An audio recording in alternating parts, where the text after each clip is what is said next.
Okay. So yeah, what I'd like to do is to introduce a way that anyone can do a study, a simplified study. That, there isn't a lot, apart from the one that we just saw, there isn't a lot of studies done and that have been published. They can be very complex, incredibly expensive, difficult to access if you're not part of an organisation or have contacts.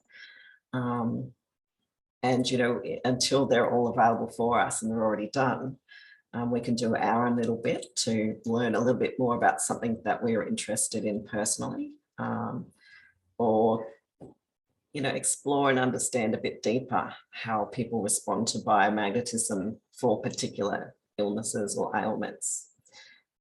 So I thought I'd just, this one will be available to you after. It's a lot of words, don't be overwhelmed. You can read this after as well.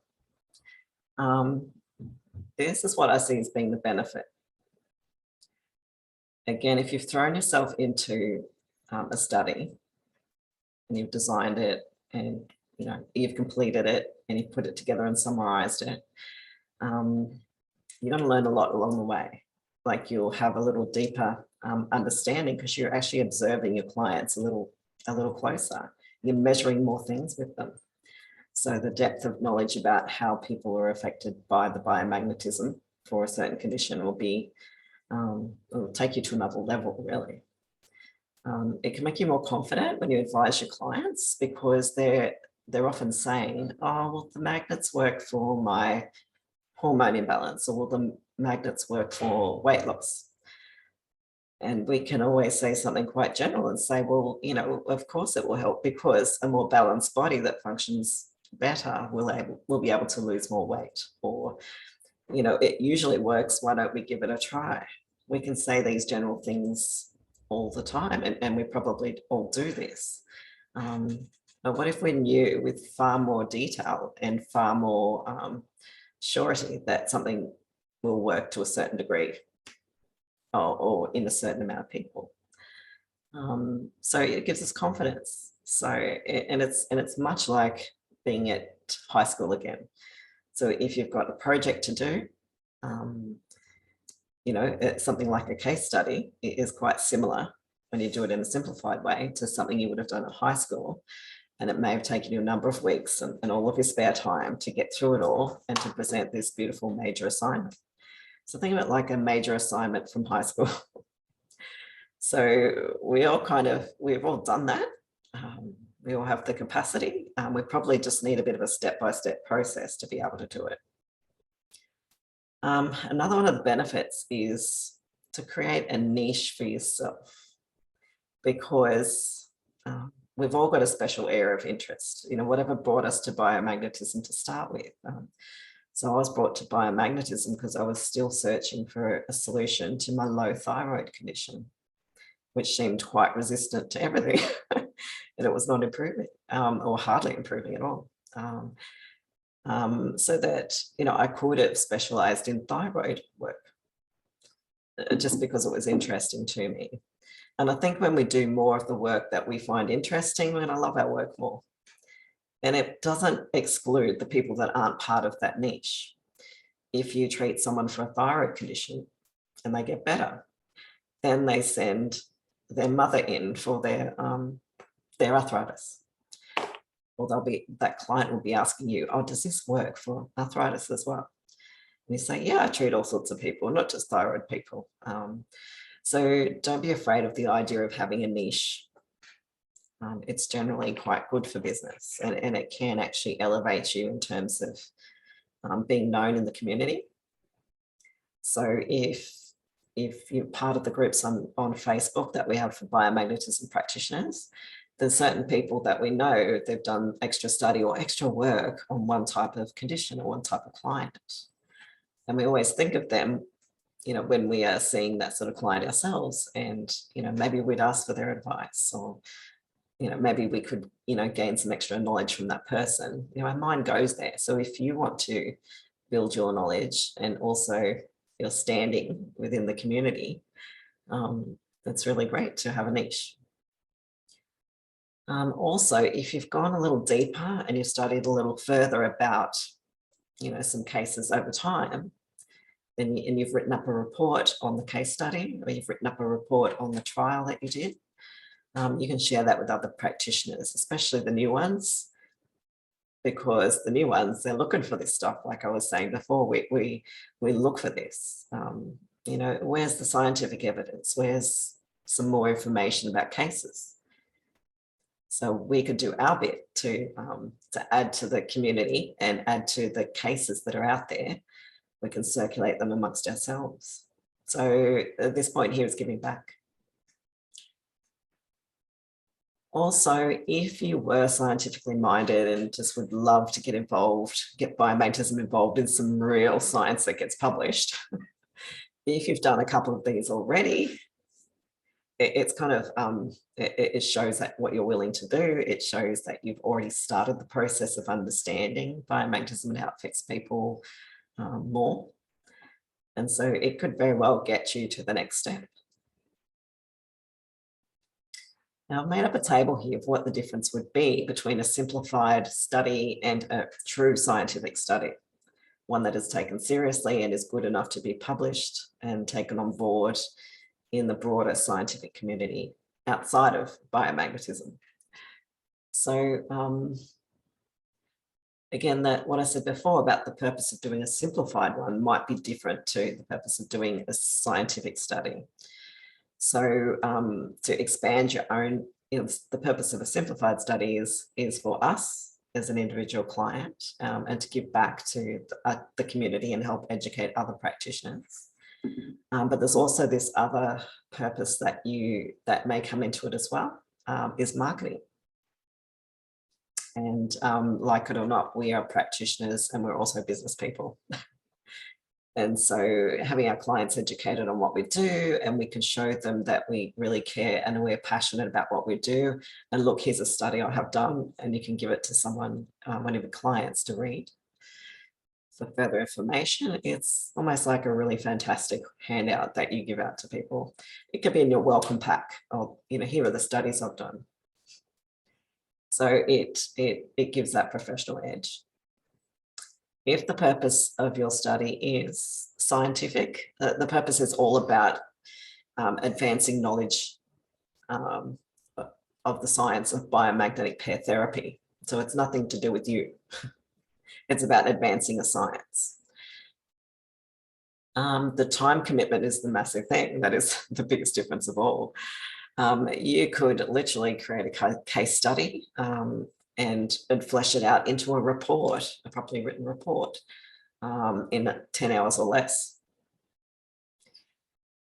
And if it's scientific and you're writing a case study, what that equates to is you're going to have the sort of case study that needs to be thoroughly referenced. You need to have, 15, 20 other different reference points, meaning, a page, an author, a book, a journal. Where did you get that information? You've got to put those little tiny numbers next to all the things that you say are true. So the process of doing referencing really blows it out and could take what should be a very similar thing to double, triple the size in terms of time commitment. So a trial or a pilot study, it may be that you take 5 clients and you give them 4 treatments each. And you quantify everything and you measure everything and you write immaculate notes and you put all this data and you can put it together in a report. And I did one just like this, and it took me between 40 and 50 hours, I estimate. A scientific study, you're probably looking at a year. There's a great deal of extra steps. So you're looking at 5 to 6 steps when it comes to doing a study for yourself in a simplified way, and you've got 14 steps if you want it to be taken seriously in the scientific community. And then we've got resources. There's a big difference in resources. So all you really need is everything that you use in your clinic every day when you're doing a simplified study. So you've got your intake forms. you're going to create a symptom form specific about what you're trying to measure. So that'll be an extra one that you'll pop in there. You need your magnets, you need a clock on the wall, you need the tape or straps, whatever you use to do a treatment. There's not a lot extra that you're going to need. And anything that you do need is incredibly simple to source. Scientific, well, the thing is that there's so many steps involved in a trial that includes, for example, it includes a step of actually having an ethics committee approve what you do. And it's a bit like building a house when it comes to scientific process. There's a whole lot of checkpoints that you need to tick off as done correctly. You know, if you're building a house, you need the builder to come in and check a particular stage of the construction, you know, the slab, the frame, you know, the roof, the plumbing, the electrics. So there's about 14 of those, and each one is quite expansive, it's quite extensive. So one of those things we need to do is tick off an approval from an ethics committee, especially sort of sourced for this sort of thing. You may need a research partner. It's the most obvious and easy way to go. The research partner will already have relationships with everyone you need to tick off all these boxes that need to be ticked off. So a layperson and a scientist can absolutely do research together, and both your names are on that paper. They're going to have the know-how, this is their job. Again, those connections. They may even have a facility that you can access, or they'll know of one that they know they can access because of their reputation, their qualifications, and their background. Yeah, so it's a massive deal. That's just one of the 14 steps. When it comes to the results from doing a simplified case study or a trial, they're going to be different as well. So that we're going to talk about the results that we get from simplified research as observations. So if you get a result for 5 people and this is their result, then you say this is their result. You cannot extrapolate from that and say it's going to be true for all people. So to be able to take your results and turn it into the most useful sort of form of information is that we have to do a full statistical analysis on the results. So that you need to know if the sample size of people was big enough for the result to be statistically significant. Because we all know that we can get, if we've just got one person in a trial, just a case study, a single person, and they have a miraculous cure from whatever they've got, their diabetes, their arthritis, whatever you're measuring. It means absolutely nothing to the scientific community. That's called N equals 1. So that it's one event of one thing that you are measuring.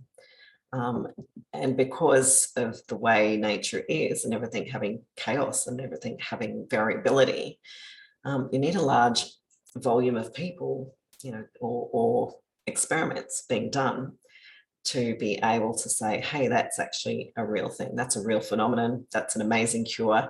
It works 66% of the time. So that is what the statistical analysis allows you to do. And so when it comes to doing something in a more simplified way, we can't use that there has been no statistical analysis. But you can talk about what was observed and what the subjects experienced, because what they experienced is a truth.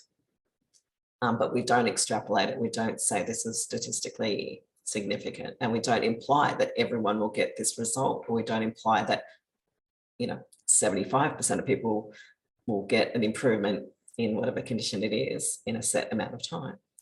So we can always speak about the results those clients got.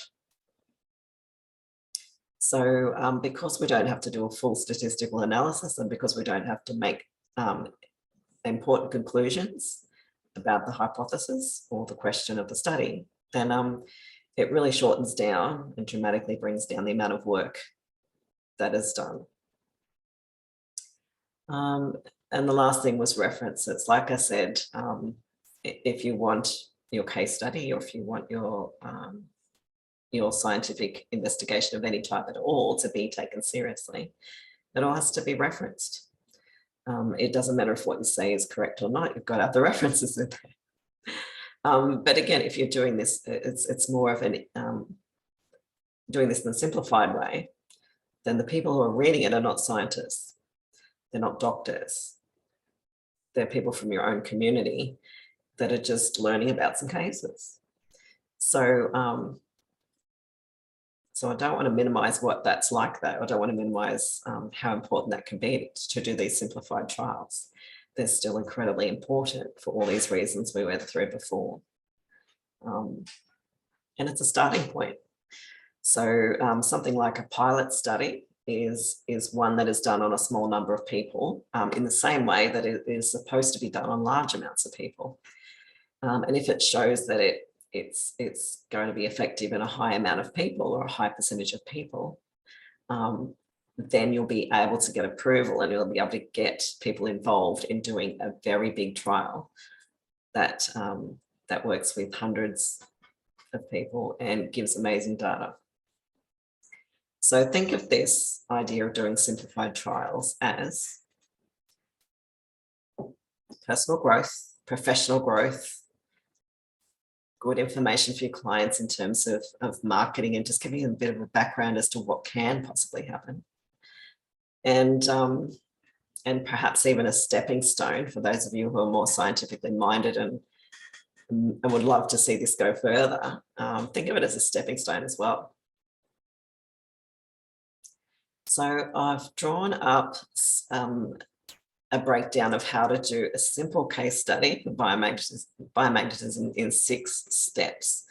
So you can break it down into however many steps you want. I've just chosen 6 steps because it flowed. It's got all the information in there that we need. And the fewer steps, the easier it is to learn something complex. So again, it's more psychological more than anything that made it 6 steps. If you go on Google how to do a case study, you'll find lots and lots of different breakdowns. There is no one correct way, especially if it's a simple case study that is not going to be published outside of our business or outside of our community. So a case study is just what we do when we study one person on their journey with the biomagnetism. You can use it for any client, but it's most suited to cases that are interesting in some way, and they're not the typical person, that perhaps a complex case or remarkable in some way, shape or form. So if you were to look at medical journals, you will see case studies on interesting cases because they were so unusual. You know, spontaneous remissions would be unusual. You know, extra big issues. So that, for example, with all the cases of cancer that have ever existed, there may be one person who had the most advanced cancer and they got a full regression. So that person was remarkable because they were terminal. They were given, you know, a very, very short lifespan in terms of prognosis. So that person's remarkable because they shouldn't have survived. But like I said, that these do make the best case studies, but they don't have to be remarkable. You can use someone in your family just because you want to get started and just because you want to learn some more. So yeah, so this is one way to break it down if you want to get started. Recording client details, so that it's kind of about what we normally do with a client, and we take them in and we record what's going on for them. You want to put a lot of detail into their treatment so far and the history of their condition. So, you know, if somebody's got arthritis and they've had it for the last 6 years, you talk about what intensity their pain is, what it started as, how it progressed over time, what medications they took at various stages, what other things they've tried, have they done acupuncture, the entire history.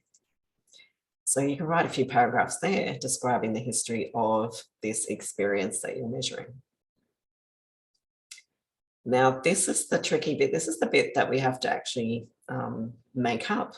This is the thing that we have to put together on an individual case-by-case basis. And that is to define and quantify the symptom or condition that the client is experiencing. So we want as much data as possible. So, because later on, when we have a look at the results, if you've got pictures, if you've got pain scores, if you've got medical test results, if you've got all this stuff there, it makes it so much easier to describe the whole process and describe where they are now compared to where they were. So I've popped a table in here on skin. The first one is skin conditions.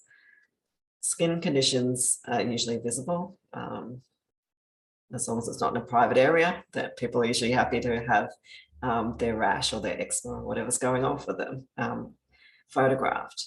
You can also put a scale next to it, or you measure the volume, or get a bit of an idea of the area it covers and measure it. Also, that you've got intensity of the symptoms of the skin condition might be, how intense is the itching? So that you've got, it's just going to be similar to pain. So here you'll see with the pain, you want to look at where's the location, what's the intensity, and when the pain is there, how long does it last, the duration, also the frequency. So most pain isn't the same all the time. And so if you've ever worked with a client who has chronic pain and you're working with them with the magnets, and in between sessions, it can be hard for them to report to you whether or not they've got less pain. Because if they always have more pain during the full moon, and there's been a full moon, you could have made an impact, but it's not apparent yet because there's so many confluences going on here. So, yeah, as much detail as you can, you'll be able to sort that out and make a better report at the end. So, location, intensity, duration, and frequency. So that can go for things like itching. It's not just pain. If you've got a client with a psychological issue, so this may be depression, anxiety, anything at all like that, if they have schizophrenia, these people are often already on medications, which is okay because they will still have symptoms despite the medications. So it usually suppresses things and makes it more manageable. And they can still usually notice when it's actually better, because there is breakout pain, there is breakout anxiety. There, it doesn't completely suppress and it doesn't completely balance when they're on medications. Now, with psychological issues, there's some really common questionnaires that you can use. You don't have to create your own. So there's a really commonly used depression and anxiety inventory, which we've probably all done at some stage, or we've seen our children be taken through it. When they first start with a psychologist, they'll do one of these. You can gain these online. So you might find a questionnaire that is a really neat fit for measuring what you want to measure. It's going to be self-reporting. So the client will have to report to you how things are coming along when it comes to psychological stuff. And again, just keep lots of detail in there. If the client is on their menses, when they've had a flare-up of their depression, well, then we can connect those two things together. So just lots and lots of detail. And then you can be sure that you're progressing, and something temporary that was happening during the week that has caused a flare-up, that it's not always going to be there. If you've got something that's swollen, like an injury, pictures, measurements, if your client is suffering from digestive issues and they get a lot of bloat, you can literally get them to take a measurement of their waist at the navel every morning and in the evening before bed. So if you're waiting until they come into this session with you, it might not be consistent enough in terms of the timing of when you take the measurement to be useful. So yeah, think about these things. This is the only difficult or labor-intensive part of doing this, is creating the right way to measure it. And it's just thinking about the nature of the illness, the nature of the condition, and how to make it very standardized. So you know you're measuring a real change. Medical markers, it doesn't happen that often, but if your client has just had their bloods done the week before they start treatment, and they're going to do, a series of treatments with you, and they're going to go straight back, a month or two after finishing a treatment, then you're going to have two brilliant sets of blood work, so you can see the difference. Cancer, you've got medical test findings, so that generally most people with cancer are under care medically. They have scans, they have reports, they have pictures. If somebody has a skin cancer, you can literally measure it with a measuring tape. Other things that you may need to look at, some conditions have their own assessment system or grading. So, in terms of, arthritis, there'll be grades. Parkinson's disease will be grades, and it may be 0 to 4, 0 to 10, 0 to 5. There'll be a grading system that the medical system uses. So again, if that's already in place and your client has already had that done, then that can be one of the things that you keep track of and include in your report. And this is an interesting one too. So this is an optional extra, but I'd recommend doing it, is define and quantify general health markers. So energy levels, what are your typical energy levels over the week? Mental clarity, sleep duration and quality, appetite, stress tolerance, general strength, fitness. Because when we do magnets, there's always those unexpected benefits. We weren't looking to change that thing, but it happened anyway. And I always find this kind of useful to apply in a session anyway. When I've got the client who says, oh, I haven't noticed anything yet, is they just haven't paid enough attention, that's all. But there's always something. So that the main symptom they come in for, if it was pain, there's going to be some change happen internally from every session. But it may not be enough that it has actually come through as a change in their pain level right away. But what they would be able to notice if they measured it was that they're sleeping better. And that is probably because there's less pain at night. So we can use this in a regular setting anyway when we treat people, is these general health markers. They didn't come in for these things, but ask about them, because they're just signs, early signs that something is happening and that there is progress, and keep going. So the next section that we would do is describing the intervention. So you would say it's biomagnetic pairs therapy. Describe the type of the session. Is this a biomagnetism, in brackets, level 1 treatment? Or is it a bioenergetics treatment? Or is it a or is it a telebioenergetics, like whatever method that you actually used? And also you want to talk about frequency. So how frequent is the client coming in for treatment? Are we sticking to the regular 7 days? And total number of sessions that were completed. And then you'll have a summary section. And that's where you get all your data and you put it together in a really interesting format. Tables are great. They're so easy to read. Simple numbers, percentages. Yeah. It can also include the client's own words about how they feel they have benefited. Because again, you're going to capture some extra benefits when they use their own words. Things that you didn't include on your initial assessment form. You can add a reflection at the end, so you can compare and contrast the results that your client got compared to more conventional approaches. So I can give the example here of when I treated my son for school sores. which is a type of Staphylococcus infection, and it's notoriously really difficult to get rid of. So, so it's typically treated with an antibiotic, an oral antibiotic for 2 weeks, as well as 2 weeks of antibiotic ointment. So that's how tricky it is to get rid of. It's usually a single, aggressive Staphylococcus. And so even children that are healthy are given the same treatment. So when my son had school sores, I didn't want to give him oral antibiotics. He was a 6-year-old boy. He'd never even had a vaccine before. He had a beautiful, clean system. I wasn't going to put any toxicity in there if I didn't have to. And so I used the antibiotic ointment only with the magnets and no oral antibiotics.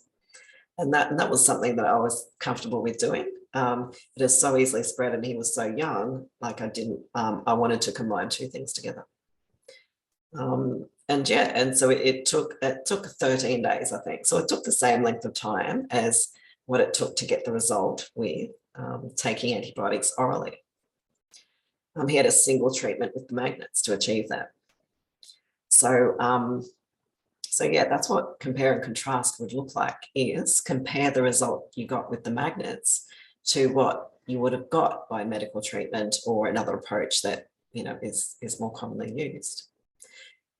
So that is 6 steps. This one in here, deciding exactly how I'm going to measure things and getting that right is the only, slightly tricky part. The rest is lots and lots and lots of data, lots and lots of, measurements, lots and lots of information and recording it all. So the next part we're going to look at is how to simplify a trial. And that's where you may take a number of people with the same problem and apply the same intervention to them, which is the biomagnetic pairs therapy, and just observe and get information and measure change that happens over time. So I've simplified this into 5 steps. So there is a hypothesis when it comes to doing a trial, and that is to make a statement about what you think is true in terms of what result you think you're going to get. That's all a hypothesis is. So I've made one up here. The application of biomagnetic pairs therapy will create improvement in osteoarthritis severity of pain. Think of an example. And then you design the plan. You've got to think about how much time you've got to devote to this as part of designing the plan too. How to qualify them as good subjects.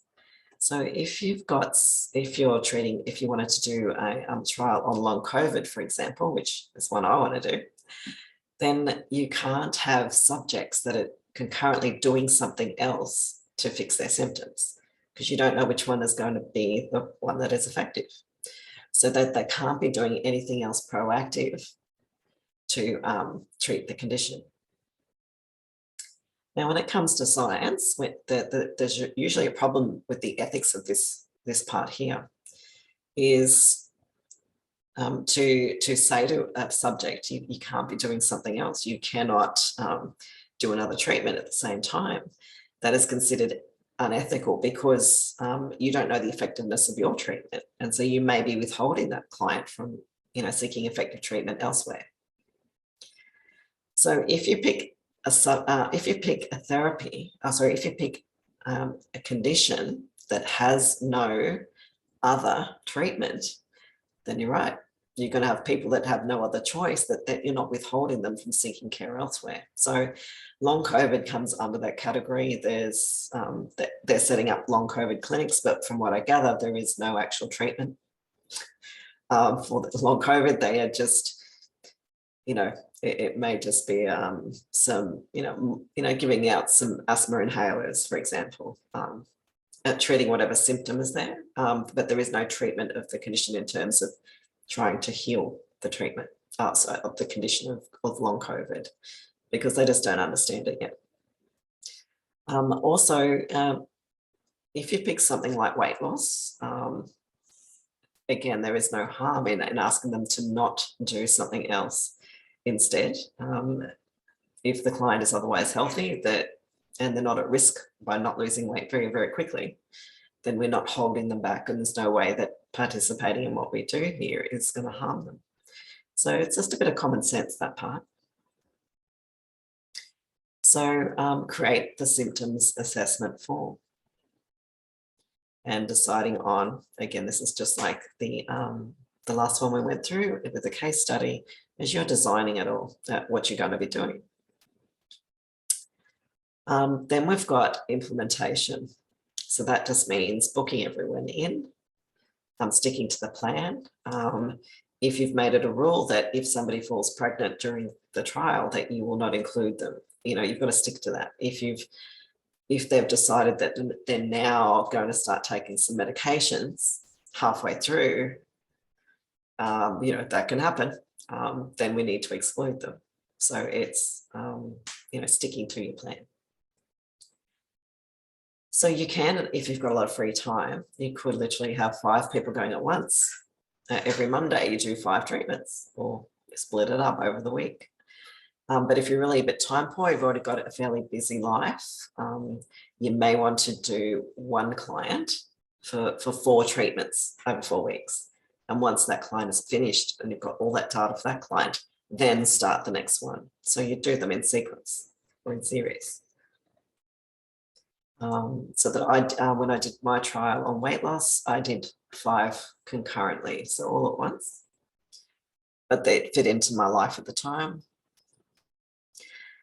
Then present findings. So that's where you take all your data, pop it into some tables, and talk about what you found, and also talk about what each individual person experienced.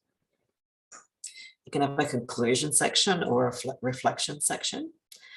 Again, compare and contrast the results to other approaches. If it was weight loss, you might want to talk about, how it would compare to the white knuckle approach of starving yourself. Or how would you approach, how would you contrast doing biomagnetism to somebody who would normally have taken antibiotics? That you would talk about the side effects of the antibiotics, which nearly everybody experiences. They may have some diarrhea, they may have an unbalanced gut, they may have some fatigue for many weeks afterwards from taking antibiotics, so that you can bring up these ideas, compare and contrast on what your client experienced and what your set of clients experienced compared to other approaches. Now, I'm going to take you through the trial that I did, because it'll look like a lot of data. You don't have to read it all, but it's just to give you the overview of what it would look like. So some of you have read this, some of you may not have, but I used a slightly different structure, but all the information is there. So this was for weight loss. Now, the hypothesis was all about the fact that emotional habits, hormone balance, mental outlook, energy available, blah, blah, blah, all these elements that affect a person can make us gain weight and make us resistant to be able to losing weight as well. So my hypothesis was that it was multifaceted, and that how the person feels inside, how energetic they feel, how positive they feel, what their habits are like, what their urges are like, if they've got cravings, how all that affects their results, comes through in behaviour. Also, that if somebody's got good energy levels, if they're sleeping well, then that's a really good sign that their metabolism is somewhat normal. And so therefore their weight loss should not be impeded if their metabolism is okay. So, so this was all about the internal changes that can happen that are most important, so that a person can then go on to lose weight without anything restricting them. So I started off with 5 subjects, and I had to exclude 1 along the way. So here we go. 5 volunteers were recruited from Emerald and surrounding areas in Queensland, where I lived at the time. I performed up to 5 sessions each, 1 week apart. And so if we got to the point where the client had no more detectable biomagnetic pairs or emotional conflicts, then that was it. I didn't go to the fifth one, or didn't go to the fourth one. It was the microbioenergetics protocol, so that it involves the following steps down here. These were the steps that I used. There are some more steps involved in microbioenergetics that we can use, but I basically set an intention. I asked the body, did it want to be thin? And so you can actually do a move with that. We can actually do a balance with that too, if the body does not want to be thin. So that would mean that our safety mechanism was involved, that we don't feel safe losing weight. And so these steps, I won't go through them in detail, but those of you who have done microbioenergetics will be familiar. But these are the steps of the treatment that I did. So it involves some balances in terms of holograms, toxins, forces of tension. That's another emotional one. You can give commands to the body to increase stem cells, and then followed it with a full scan of biomagnetism using level 2 biomagnetism. So this is my favorite way to work ever since then. That's exactly how it works most of the time. So here are the results. The questionnaire that I actually created for everyone is this. I just turned it into a table. But to start with, at the start, before the intervention, before their first treatment, I got them to rank their typical energy level upon waking, and so on. So there's a lot of lifestyle stuff, habitual stuff, mental stuff, motivational stuff. And at the end, I did put something in about any body changes that they noticed as well. But that wasn't our goal, to lose weight, but also to study the effect of biomagnetism on the factors that make it hard to lose weight. Now, before we sort of go through that a little bit more, I just wanted to say that I chose this. I chose weight loss because my previous career was a personal trainer. I was a personal fitness trainer for many years. And I did specialize in weight loss. It's hard not to, especially in the 2000s. You know, it's pretty cool to be curvy these days, but it wasn't back then. So my background is in weight loss and taking so many individual cases on a very long journey and what they go through. I know that like the back of my hand. So it was easy for me to think about things I should measure, things I should track over time. So I picked something that I was already familiar with. So I'd recommend, if you're going to do this, to pick something that you find easy to understand in terms of, you know, what do I measure? You know, what do I look for? You know, you've got to be familiar in some way. Healthy habits. So this is all about behavior. They were not directed to follow a lifestyle plan. They were not directed to do any exercise. They were not directed to follow a diet. Again, we're measuring internal changes, what is spontaneously coming up. And that way we're ruling out the effect of a diet. Of course, a diet's going to make you lose weight. It varies in how much it's going to work, you know, to what degree it's going to work. So we don't want to measure a diet. We want to measure the internal changes. And that's why I chose this way of looking at it or doing my trial. So non-hungry eating, which might be just habitual or might be stress eating, you know, rewards, eating when you're upset, you know, feeling like the cravings get the better of you. The craving is there rather than true hunger. So measuring all these things and see how they change over time. And you'll see here subject to number 1. So this is before 5 treatments and after 5 treatments. So I took the after, a full 7 days after the 5th treatment. So, you know, when we do a biomagnetic pair session, it takes, you know, 6 to 7 days for the body to find its new homeostasis. So if I had measured the change right after the last session, well, I wouldn't have captured all of it. So I waited 7 days before getting the after score. So this subject here, you know, they've had a halving of their frequent cravings, and same with giving into cravings. Their ranking on whether or not it's true that they eat when they're stressed or eat when they're upset, their observations, again, that the scores are coming down. Some didn't change much at all, but this is where getting your client to report the changes that they experienced in their own words can pick up the things that you've missed. So this section here, healthy habits. So how easy it is, are you actually getting enough water in every day? Are you actually getting enough sleep? And, 10 out of 10 means, yes, that's 100% true for me. 1 means, no, that's not true at all. So I just use 0 to 10 for everything. Most people can understand this when you walk them through it and use that scale.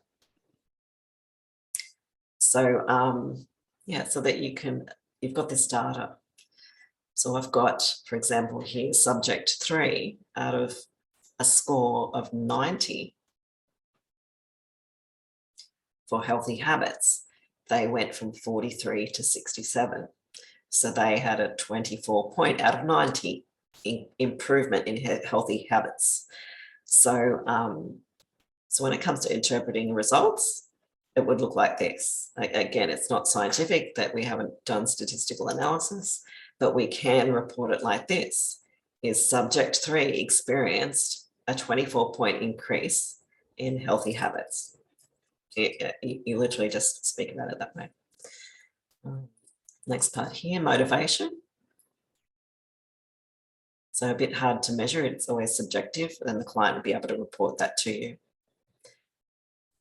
Mindset. So, how positive they're feeling about the entire thing, how good they feel about themselves, if they are actually acting and caring for themselves, that it all comes from this area of mindset. Body changes, quite interesting. You'll see nothing much happened. This subject actually gained weight, but I'll explain that to you afterwards. They had a dramatic increase in water intake. And this client was incredibly unstable with their health conditions, which had started to shift. So the next section here is the subject. So I've just explained what happened to each of them.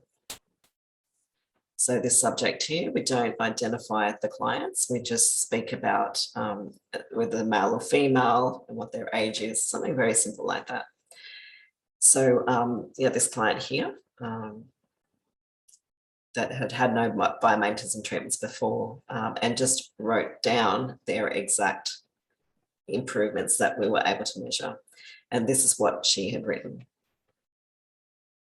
So she noticed an increase in elimination, like my body was clearing out negative energy. So I didn't think to ask them about elimination. Clarity over thoughts about losing weight, feeling more organized and not stressing about the fact that she was holding the extra weight. Appetite being reduced and not giving in as much to cravings. And able to actually put into place a proper plan to nourish your body instead of beating yourself up over it. So a change in behavior and follow through. So when we finally take action on what we want to do, that's a tipping point. That's a really important thing to measure. So you'll see there how the client's own report on how they sum up the entire experience of doing their 5 sessions is really valuable too. And it makes for a beautiful testimonial as well to add to your business. So this one here, she didn't have a huge shift in the numbers, but her felt experience is quite big. I haven't felt this energetic in years. I feel clear and confident, like a sense that nothing is stopping me from achieving now. So she'd already done a lot of, this lady's already, she's already a mindset coach herself. She knows her stuff, but she's had weight issues all her life. And so that she had a lot of healthy habits there. She had a lot of good mindset there. She had a lot of good in her lifestyle already. And so for them to go up smaller amounts makes sense. And for her to also notice what that has done for her because of her emotional intelligence and her expertise in this field, it came through there. She could express how it made her feel. Where are we? This one here was actually, this lady here was not trying to lose weight, but was aware of it because she's a natural health practitioner herself. So that she was able to notice all those things, the mindset change. I got back into exercise. I finally got off the couch.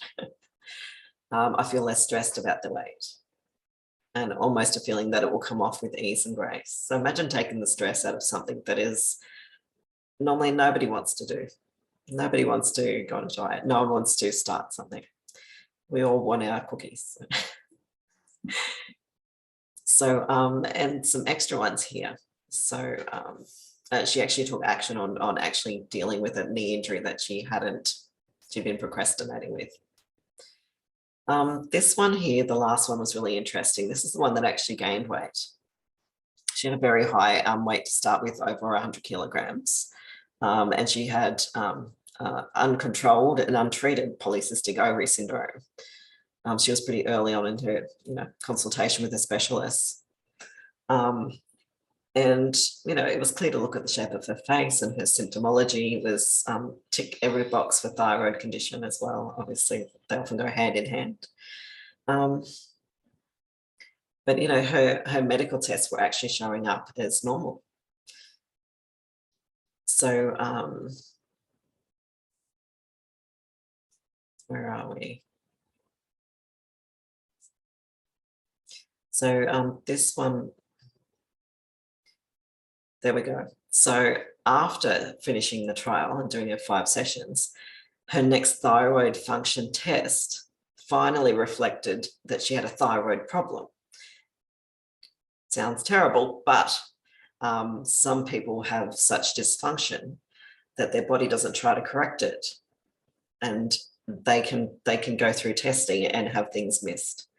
I've had those people come in before that they were unable to make a fever, that they had chronic fatigue, and they didn't know why. And immediately after a treatment, they'd get a fever.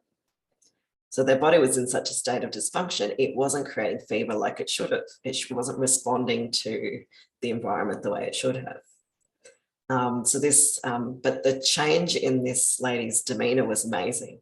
She looked like she was actually connecting with me, like she wasn't vague and off with the fairies. She actually, she had a lot of hormonal hair on her chest, and just dressed very poorly, and just was a busy mum. And, she just looked a bit frazzled. And so at the end of it, all of a sudden she's got a new haircut, and she's bright and feeling positive, and her thyroid condition her thyroid test is showing worse. I mean, that doesn't happen. But like I said, I think she was in a very deep state of dysfunction where,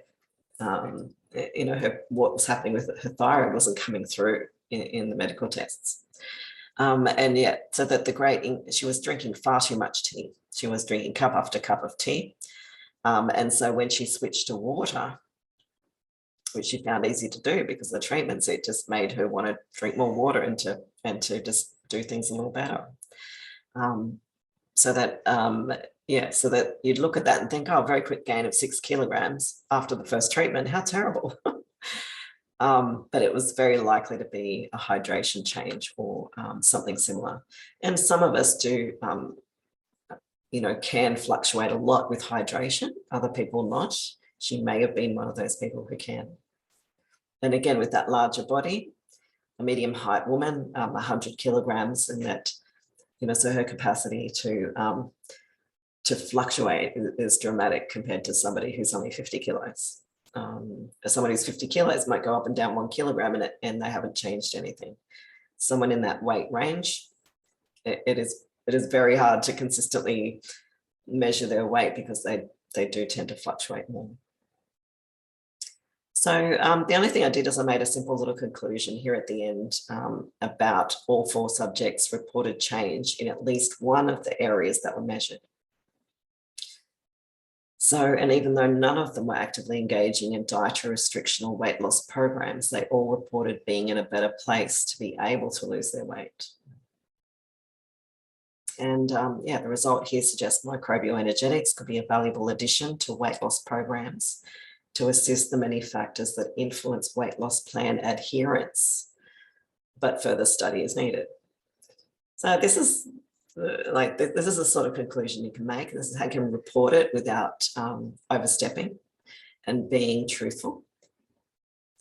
And yeah, it was a bit of work, like I said, but I made it easier by picking something I was already familiar with and I didn't have to research first.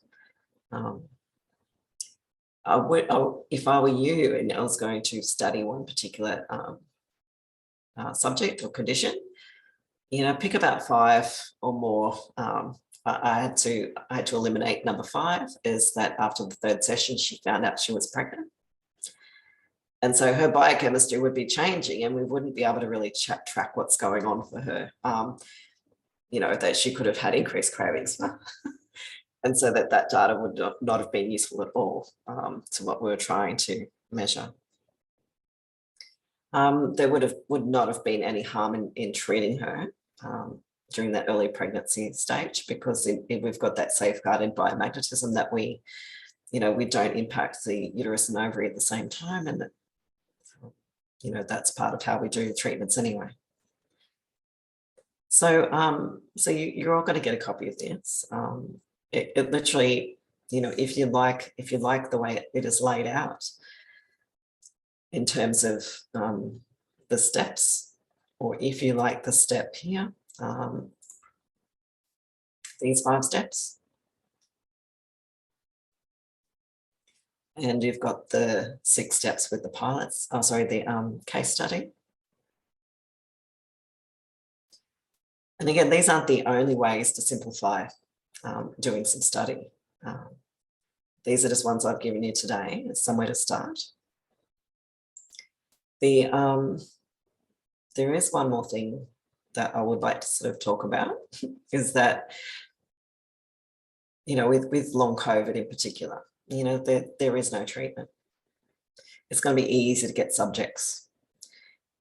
I would propose that we create a questionnaire, we create a standardized way of doing a study, and each of us does a single case study.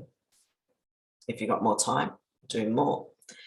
And then if everyone's done the procedures the same way, then yeah, we may be able to build a bit of a library of these case studies or trials on long COVID.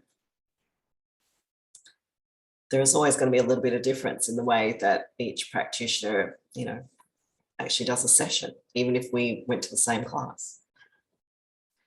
But again, if we add this to a community library, if we think about, sharing it with other practitioners, if all of us are finding the same sorts of results and we're seeing the same sorts of timeframes to results, we're learning a bit more about, the pathway to healing. Some conditions, some things, the person may feel a little bit worse before they feel better, and some things it's quite common. So I found every time I've treated someone with eczema, for a couple of days they're going to think it's getting worse. It's a very temporary, very brief flare. And that's a very common thing that I've found when I've treated people with eczema, but that's just an example. We don't know if there's going to be commonalities or anything like that with long COVID. But if there's multiple people studying it and we're doing these simple trials, we're doing these simple case studies, then we learn more and we find out these commonalities. And it gives the new people, again, the new people coming into practicing biomagnetism, confidence that, hey, look, that this trial was done and after 3 sessions, most people had a 50% reduction in their symptoms. Whatever data comes out of it, that it can give the new people confidence to definitely give it a go. Definitely try the biomagnetism, because this is some information about some other cases, gives us confidence. So the last question here is who's in, who would like to perhaps do a case study and all use a standardized format and share it in the group. You don't have to all pop your hands up. It's not literally a test right now. I'm just going to stop share. Yeah, so I would like to quickly check any messages that are coming through.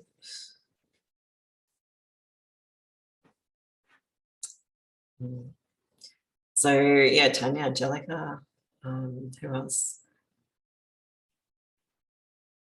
Okay, so yeah, Lisa's asked here, do you recommend a practitioner complete level 2 before participating in case studies? I don't see the reason why you need level 2 to do it. It's more about your own confidence.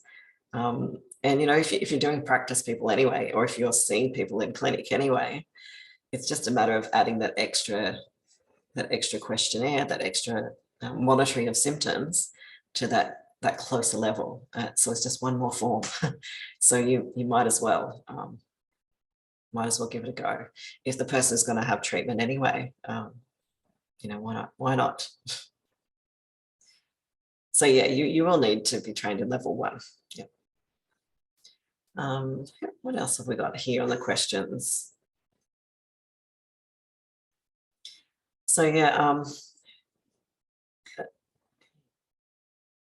a Gauss meter, yeah. So did I miss anyone? I'm scrolling through, but I may have missed a question. Feel free to pop your hand up or take yourself off the microphone if you just like to speak direct.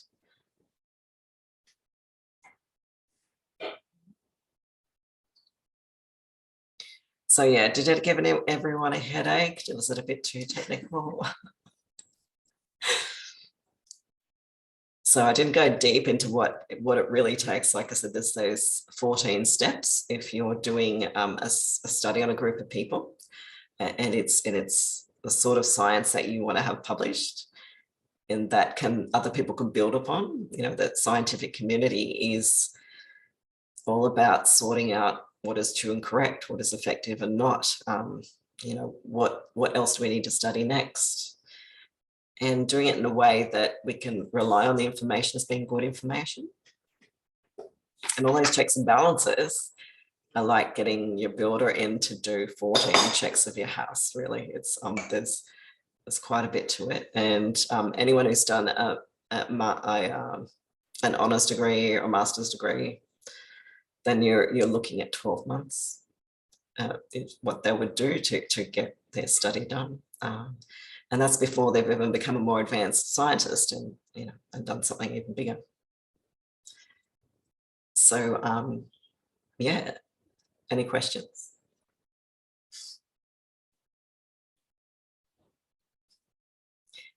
Is training coming back to Australia? God, I hope so. So Helena will be back tomorrow, and we'll bug her a lot about that one, I think. Lisa, can I ask a question? Yeah.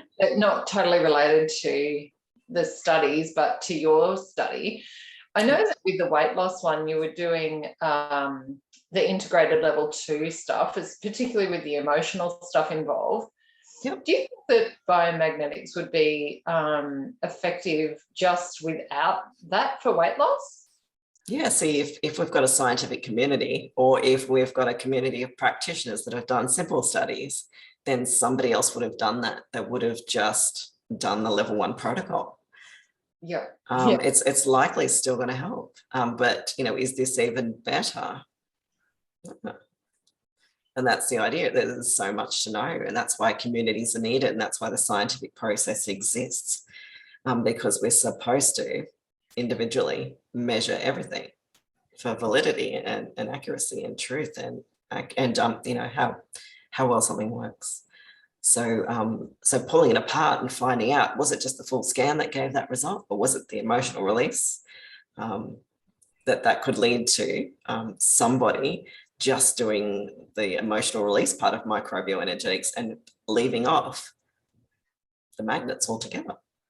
And then somebody else may just do a level 1 scan and no emotional work. And that would be really interesting to compare those two. Yeah. Great, thank you. Yeah, you're welcome. So I'll leave that with you guys.